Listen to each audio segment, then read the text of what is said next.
today we have with us Mr. Abdul Saeed Chaudhary, जिन्होंने अपने पहले अटेम्प्ट में अपना MPCJ 2019 फेज 2 को क्रैक किया है।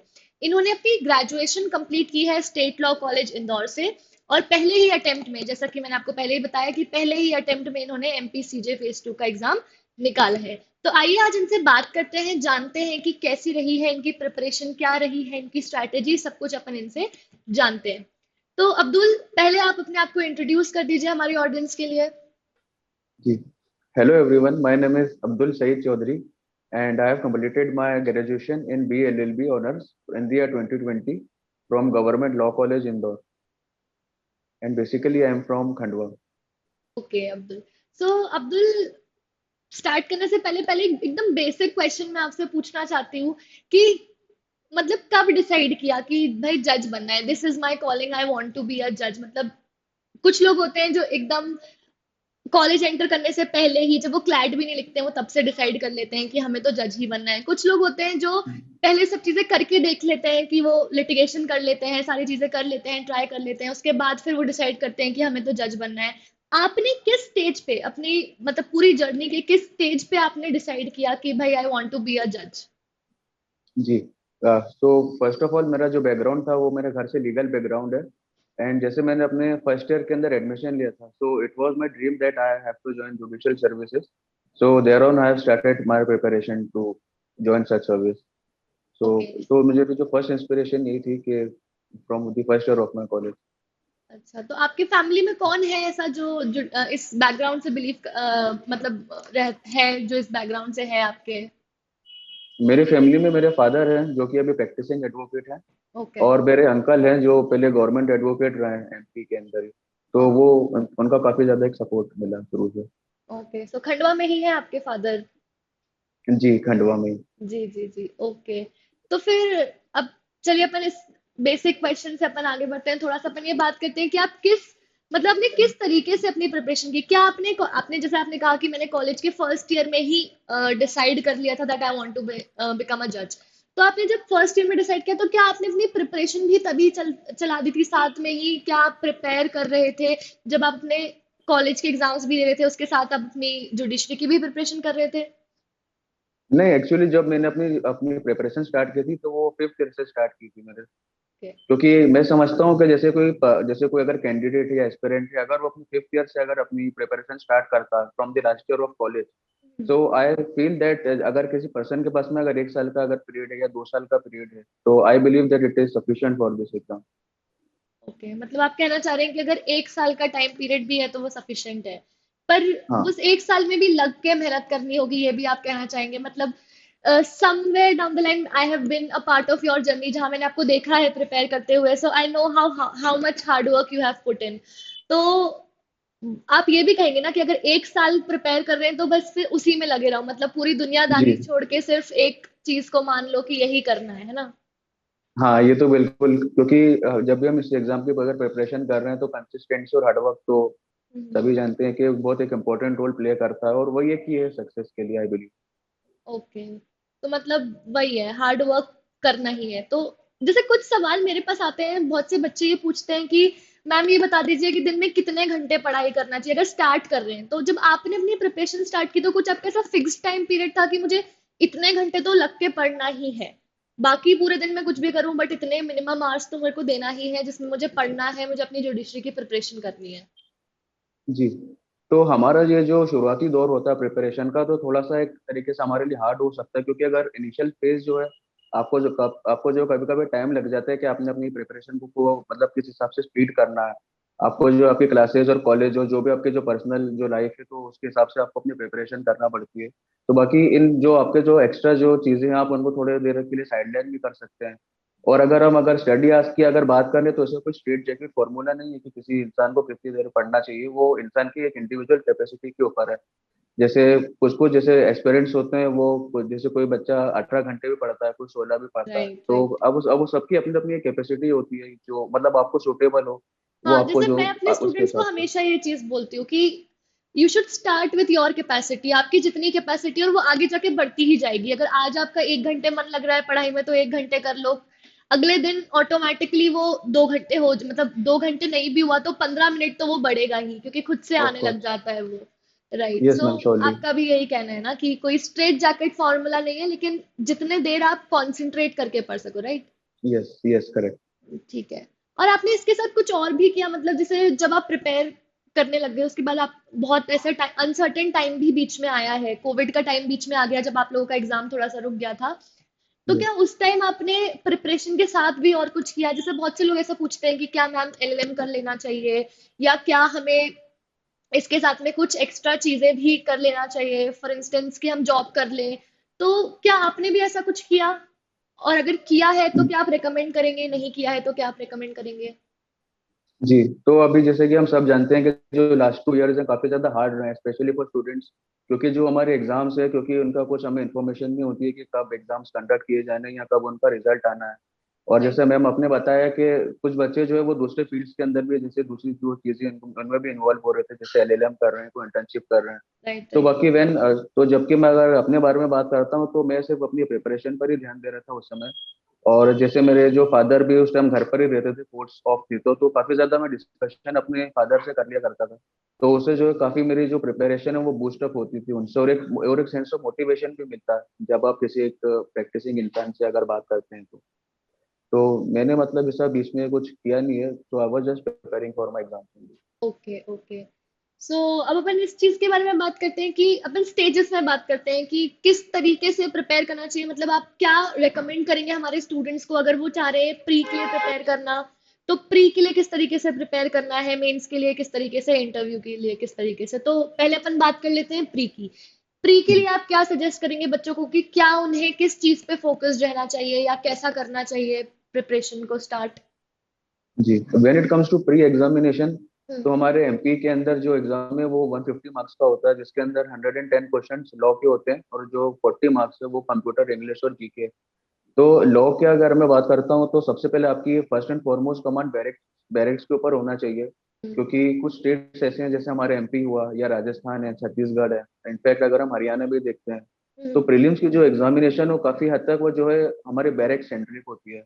तो राइट। अगर आपने बैरक के ऊपर अगर अपनी कमांड अगर अच्छी कर रखी है, तो फिर आपको प्रीलिम्स के अंदर जो लॉ वाला पोर्शन है उसके अंदर इससे कोई हार्डशिप नहीं फेस करनी पड़ती।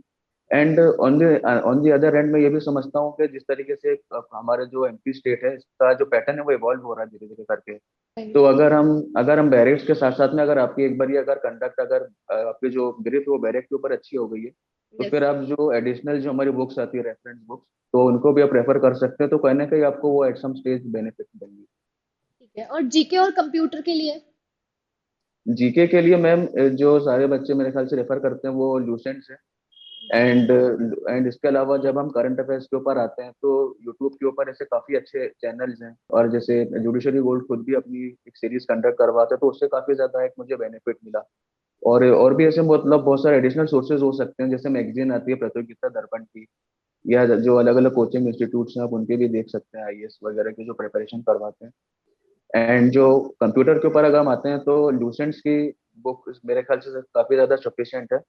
एंड इंग्लिश जो है आपकी वो पर्सनल स्किल के ऊपर डिपेंडेंट है, क्योंकि इंग्लिश जो है उसका सिलेबस इतना ज्यादा वास्ट है, क्योंकि हम उसको कवर कर नहीं सकते हैं कैसे भी। ठीक है, तो ये तो हो गई प्री की बात। अब प्री में जैसे आपने बोला बैरक सेंट्रिक रहना चाहिए, जैसे बहुत से लोग ये सवाल भी पूछते हैं कि सिर्फ बैरक से पढ़े या एक्स्ट्रा चीजें भी पढ़े, तो उस पे आपका क्या कहना है? जैसे आप बोल चुके हैं कि जब आपकी प्री बैरक के ऊपर कमांड हो उसके बाद ही स्किप करो दूसरे मटेरियल के ऊपर। जी। तो और आप कुछ कहना चाहेंगे इसके ऊपर कि कैसे सिर्फ बैरक पढ़ लेना काफी है, या अगर कोई कोई बच्चा है जो सिर्फ बैरक पे जिसकी कमांड है, जिसने एडिशनल चीजें नहीं पढ़ी है, तो क्या वो भी चल जाएगा? मैंने आपको ये बोला कि जैसे हमारा जो भी आजकल जो हमारा एक एग्जाम है एमपी का, वो काफी इवॉल्व हो रहा है, तो क्योंकि हम कुछ ऐसा कह नहीं सकते कि अब अगली बार अब एग्जाम कैसा आने वाला है। क्योंकि अगर हम 2019 फेज 2 का एग्जाम अगर देखते हैं, तो उसके अंदर काफी ज्यादा बच्चों को हार्डशिप फेस हुई, क्योंकि एकदम से सडनली पैटर्न बदला। और जबकि हम अगर कंपेरेटिवली इस ईयर का अगर एग्जामिनेशन अगर देखते हैं, तो वो काफी ज्यादा आसान था। जी। और बाकी जो अब इसके अंदर में एक नई चीज हमें देखने को मिली कि जो केस लॉज है, तो केस लॉज का वेटेज ऑलमोस्ट ज्यादा था, अप टू 10 to 15 मार्क्स। तो आपको जो है अब बुक्स के ऊपर भी ज्यादा ध्यान देना चाहिए। मतलब अगर हम चाहे तो अगर हर टॉपिक पे अगर नहीं भी अगर करते हैं, अगर जो जो मेजर मेजर जैसे टॉपिक्स हैं, अगर हम वो भी अगर बुक से कवर कर लेते हैं तो वो सफिशिएंट है, तो you will get a central idea. Okay. And then what about mains? Mains के लिए किस तरीके से अपन करें? आंसर राइटिंग की प्रैक्टिस अगर करनी है, अगर आंसर प्रिपेयर करने हैं, तो उस पे आपने क्या स्ट्रैटेजी अडॉप्ट करी मेंस के लिए अपने? मेंस के लिए भी मेरी मेन स्ट्रेटेजी यही थी कि जो कि हमारे एमपी के अंदर जैसे एग्जाम्स आते हैं तो अभी तक वो जो है काफी ज्यादा डायरेक्ट एंट्री की थे। एंड और कुछ कुछ क्वेश्चन जो कॉन्सेप्चुअल आ जाते हैं।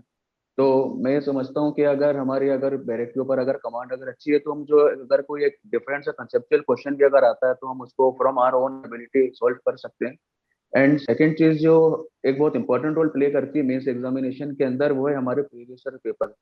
क्योंकि आप भले किसी भी स्टेट के लिए प्रिपरेशन कर रहे हैं तो काफी ज्यादा जरूरी होता है कि आप उन्हें एक बार देख लें, क्योंकि कहने के पैटर्न जो है उसके हिसाब से ही चलता है, ज्यादा ऐसा कुछ चेंज नहीं होता है। And when it comes to answer writing, तो आंसर राइटिंग के लिए आपको काफी ज्यादा इसमें एफर्ट डालने पड़ते हैं वैसे तो। तो आंसर राइटिंग आप लोगों को कहेंगे कि प्रैक्टिस करना चाहिए, कि सिर्फ पढ़ना चाहिए, या प्रैक्टिस भी करना है? डेली आंसर राइटिंग करी है आपने या कुछ ऐसा किया है? कोई ऐसी स्ट्रैटेजी जो आप हमारे जी बच्चों को बता पाए?